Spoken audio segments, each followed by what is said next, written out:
যে তোমরাই হচ্ছে আমাদের আগামী দিনের ভবিষ্যৎ, এবং এখানে যারা এসেছো হয়তোবা সামনে তোমরাই নেতৃত্ব দেবে। যাই হোক, বক্তব্য খুব বেশি দীর্ঘায়িত করব না। আমরা সবসময় বলি যে নলেজ ইজ পাওয়ার, তাই না? তা আমার কাছে মনে হয় ইনফরমেশন ইজ পাওয়ার।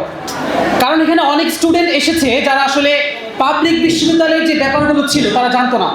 আজকে হয়তো আমরা যে ইউসিসির প্রথম যে ভিডিও চিত্রটি দেখেছি তার মধ্য দিয়ে আমরা জানতে পেরেছি আসলে কিভাবে ভর্তি প্রক্রিয়ার প্রসেসটি সম্পন্ন হয়, তোমার কত নম্বরের ভর্তি পরীক্ষা হয়, এই জিনিসগুলো যে আমরা আজকে জানতে পেরেছি।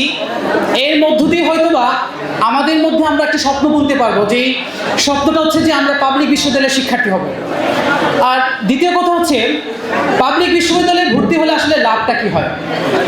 পাবলিক বিশ্ববিদ্যালয়ে না পড়লে কি আসলে জীবন চলে না? ব্যাপারটা এরকম না। এটা হচ্ছে এমন একটা প্ল্যাটফর্ম তোমাকে তোমার জীবনের সর্বোচ্চ পর্যায়ে নিয়ে যেতে সাহায্য করবে।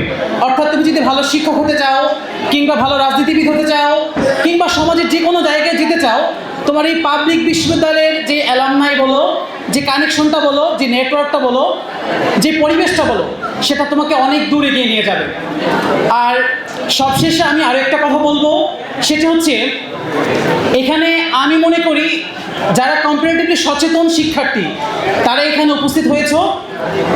তবে তোমাকে এটা মনে রাখতে হবে, তুমি যতই সচেতন হও, তোমার মধ্যে যতই মেধা থাকুক, যদি তুমি পরিশ্রম না করো তাহলে তুমি একটা সময় হেরে যাবে। দ্যাট মিনস ব্যাপারটা হচ্ছে এরকম যে hard work always beats talent when talent doesn't work hard. আমি মনে করবো যে তোমাদের মধ্যে সবার মধ্যে সেই প্রতিভা রয়েছে, তবে আমাদেরকে হার্ডওয়ার্কটা করতে হবে।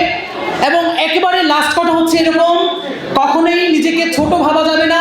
Believe in yourself, you are more capable than you think. Thank you everyone. আসসালামু আলাইকুম।